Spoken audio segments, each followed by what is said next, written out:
bands where I actually played my first show. And we played this place called the Cameo Theater in Miami Beach. It's like an old theater where it was actually where Ace Ventura was filmed, the Cannibal Corpse scenes. Ah, cool. Yeah, it was just an old cool theater that was kind of like where all the shows went. Slayer, Slayer Overkill Motorhead tour went through there. Lots of tours went through there. But that was kind of the stomping ground for Miami. And eventually met the Malevolent guys.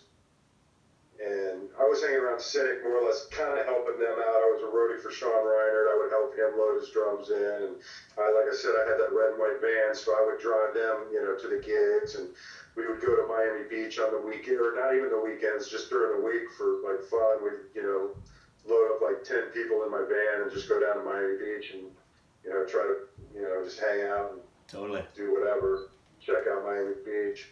And ended up going to shows and doing stuff like that. And that's where I met Malevolent Creation. They had just moved out from Buffalo, and so they had it was pretty much Jay Black, Brett Hoffman, Phil Fasciana, and they had this guy Joe Schnetzel on drums. And they weren't really happy with him because he couldn't do double bass, they were saying, and they were always complaining about his double bass. And so pretty much we were always talking about, you got to move up to Fort Lauderdale and join. So eventually I did that in '89. I went up and joined Malevolent. And pretty much from, end of February of '89 to October of '89, I was in Malevolent. And we did the second demo that just came out on, they re-released 10 Commandments, and they did like a second final bonus thing. I just posted about it last week. So I did that demo. That was kind of like when I first joined, and we were like, still kind of in the early stages of where we were headed with it. And then kind of right before they did the third demo is when I left the band and ended up coming back to where my parents were in Inglewood, which is near Sarasota, which is where Atheist is. So I was talking to the Atheist guy, I was talking to Roger Patterson, and he was telling me, our drummer's going to college. So you might, you should learn our songs and be our new drummer. Basically, they didn't have a drummer. So he gave me the Piece of Time cassette tape, and because that's what it was back then. And I started learning it, and I was doing my own thing. I had a one-man thrash band called Submission that I was working on, where I was kind of writing my own songs and doing my own thing, more or less experimenting with a 4-track recorder. Yeah. Just playing around with that. But you were playing guitar too at the same time? You were learning your new guitar, drums? Yeah. Yeah. Pretty much, because I was hanging around guitar players as a drummer, I'd pick up their guitar after we got done jamming, and I just stuck with that. I ended up buying like a Kramer Striker. I don't know if you remember those, but it was just an old school guitar. It was pretty cool. And I had a little practice amp, but I would riff out on that and try to do my own stuff. So I did like a 9-song demo, and like right after I left Malevolent, I did that. And then, Atheist didn't have a rehearsal room, so there really wasn't anything to do with them necessarily. So, but we were talking about, let's, get together and do stuff. So I started learning the stuff. And then it turned out, well, actually, Steve's not going to college. He's going to stick with the band. So I didn't end up joining Atheist. But pretty much a month after they decided that, they were, they're like, all right, we're playing down in Fort Lauderdale with Cynic. It was going to be Atheist and Cynic. And they just met each other. I introduced Kelly to the Cynic guys. And they're like, they hit it off, and they were going to play in Fort Lauderdale with Cynic. So I offered to drive them down in my van. And turns out that the morning of that show, he called me and he said, Steve's too sick to play the show. We need you to play the show. And I was like, well, man, I really don't know the songs. I know like half the songs, Right. I guess I can go wing the rest of it and see what happens. And actually, Roger's brother, Ronnie, he played a couple tune. So it was me and Ronnie kind of split the drums that night. And it was just fun being able to play with Roger, even if it was, it was kind of a train wreck of a show, but it was just fun to do anyway. Who cares, now looking back. And let's see, what else? So that, that was kind of the end of the Atheist thing. It was like a one and done. They got their drummer back and they were good, so they didn't need me. And so I kind of hung out and was still doing my little solo submission, one-man thrash band. A lot of the Imperial Doom riffs, Burden of Evil in particular, that's like on a lot of the submission riffs. Definitive Inquisition, the chorus, that's like, that was a submission riff. One of the lead riffs in Final Cremation was from that. So what I would do, like Immense Malignancy, that whole beginning was submission. Sweet. There was a bunch, so there was a bunch, basically I would just like pick, grab, like, oh, we need a riff, oh, let me go back and grab something, I already had stuff in the can. But, so I had become friends with Mark Van Earth because he was in Sync back in, when I first went down to Miami. And we hit it off, and we actually lived together in Miami for a while. So we became really good friends, hung out, and then he ended up going back up to New York when I went to Malevolent. But when I left Malevolent, he ended up joining Malevolent. And so he was kind of calling me and telling me the inside stories of what was going on with Malevolent, how, because I had sent the videotape off to Roadrunner for them to get signed. We had played this place called the Treehouse, and I sent the video, like we had a, kind of a built-in crowd because Phil had all his cousins and stuff from Buffalo that were in the audience, and it was kind of like, we had, I wouldn't say a fake crowd, but it was just like we had a built-in crowd because he had so many cousins and brothers in the crowd, and then people were like, they would vibe off it, they're like, man, these guys are popular, So like it kind of grew even more, like kind of made everything even bigger. But so when I left Malevolent, Van Earp joined Malevolent on bass, and then so basically from October '89 until August of '90, he was in Malevolent. They did that third demo without me, and they were pretty much doing the Roadrunner deal and getting ready to record the album and the first album. And then so August '90, he left Malevolent, and he didn't have a band, and he had this house down in Lauderdale, all this equipment. He's, we were buddies anyway, so it was like, let's get together and do something, So I drove, packed up the band, packed up my drums again, and went down to, Lauderdale. And that was kind of the start of Monstrosity. Sweet. And in the meantime, I had this guy, Ted Hartz.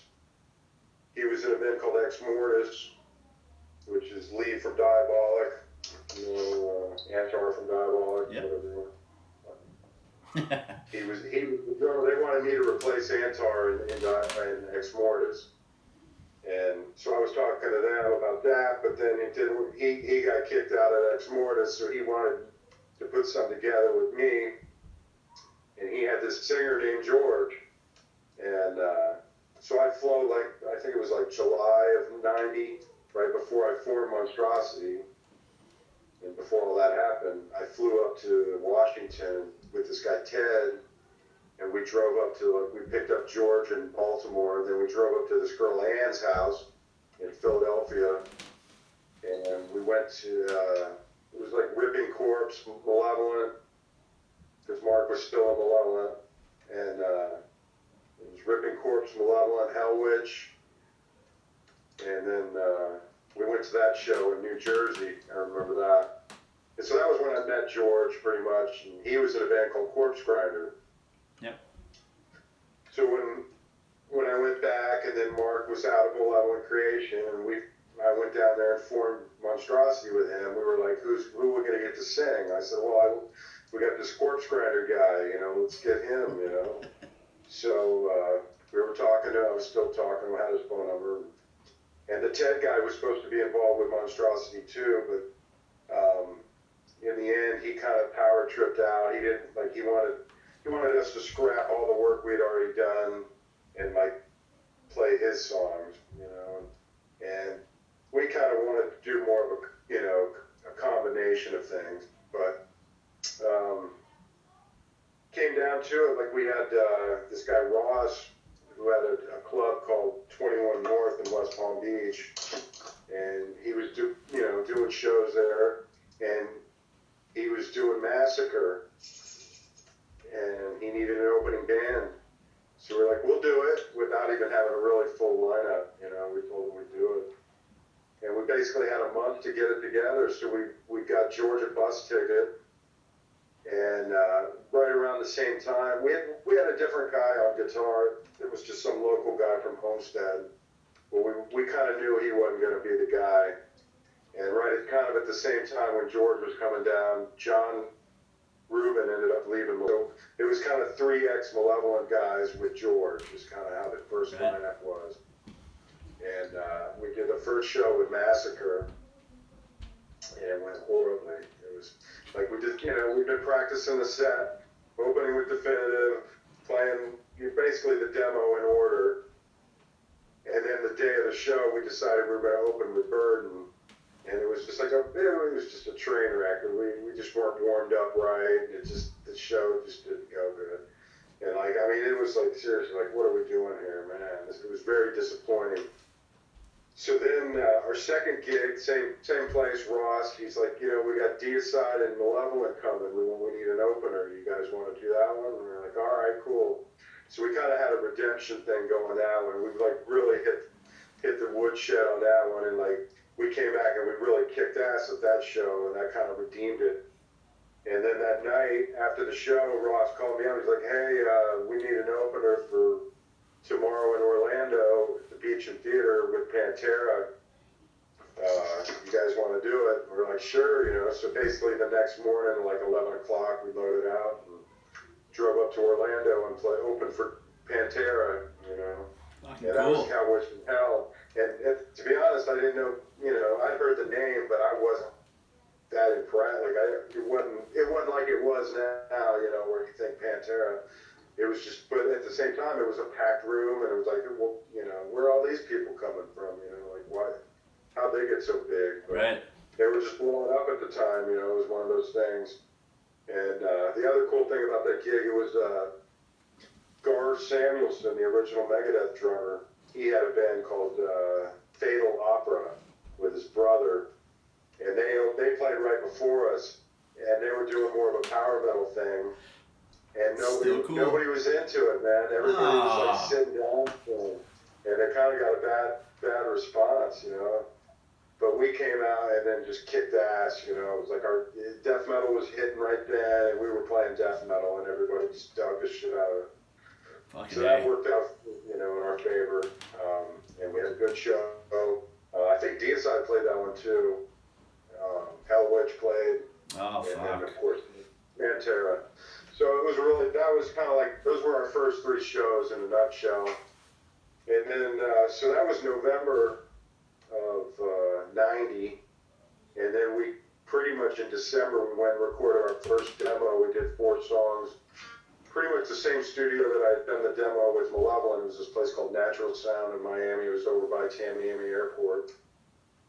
And it was actually, for being like a 16-track, 1-inch tape recording, you know, it was like old school, but, you know, it actually got a pretty good sound for like, you know, it was like $35 an hour. We just booked like, I think we did like 2 days, and we only ended up using the first day because like we mixed it on the second day, and it just didn't come out. Like, we weren't happy with it, so we just released the rough mix demo, and that's why it's the Horror Infinity rough mix demo, and not the fun. You know, we never finished it. Right.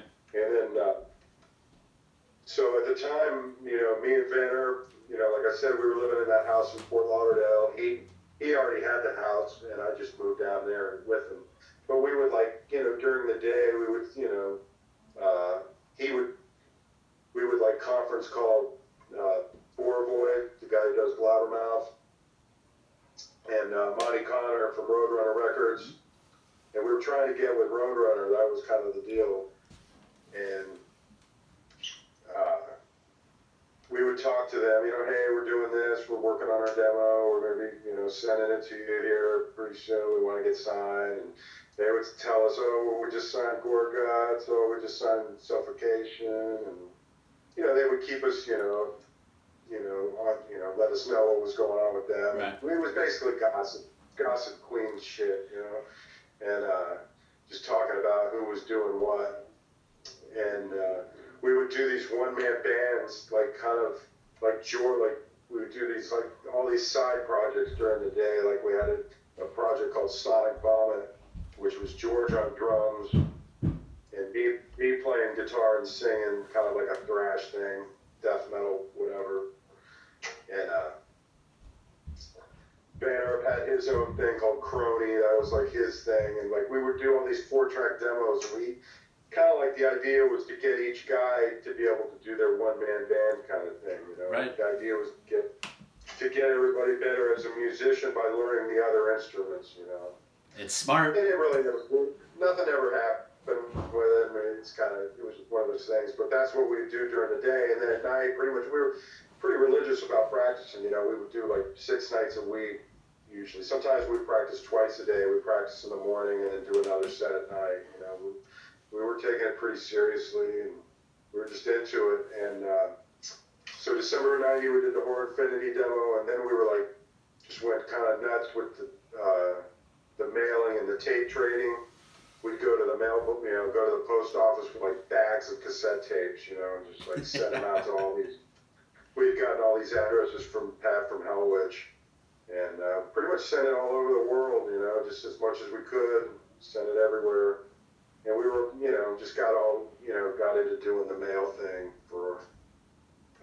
and we were basically, through talking with Monty from Roadrunner, by the time our demo hit, it was just like the explosion of death metal, was in full force. Oh, yeah. And they had signed 10 death metal bands, so like they kind of felt that they didn't need number 11, and so but they would offer us they had another label that was interested in us if we wanted to do that, and that ended up being Nuclear Blast. And we weren't too. I mean, we were excited only in the fact that they actually printed CDs. It was like, wow, they got CDs. Like we were kind of, we were impressed by that. But other than that, they had no real distribution in America, and they weren't the label that they are now, obviously. Right. But we were going to be the big dogs on a smaller label rather than being the small fish on the big label. Totally. The thinking was, maybe we can get farther being, one of the big dogs. Yeah. Being a focus and a priority. And relapse at the time too was pretty much like. Well, that because he actually hit us up too separately. He wanted to release our demo on vinyl, and we ended up doing a 7-inch with him kind of separately at the same time. And it just happened to work out that they merged together. Totally. Yeah. And they became Nuclear Blast America and all that. And but as cool as it was, to be honest, all they did was release the record. We did no interviews. Relapse got us no interviews at all for the first album. So we were kind of disappointed with the promotion. I think they were focused more on Relapse as a label than Nuclear Blast America. Right. Well, you were getting pushed from Nuclear Blast though. I mean, it was a little more underground, obviously. Right. And we did a bunch of interviews for the European magazines, Rock Hard and all that stuff. So right. There was stuff going on, and we ended up doing the first European tour with Pestilence. That was in '92, and it was only like 13 shows, but it was still a good experience for us, and we were young and dumb, but it was cool to go over to Europe at that age and play those shows. For sure. And then kind of came time to royalty time, and we had discrepancies over what went on with that, and that's kind of how things got a little frayed with Nuclear Blast there.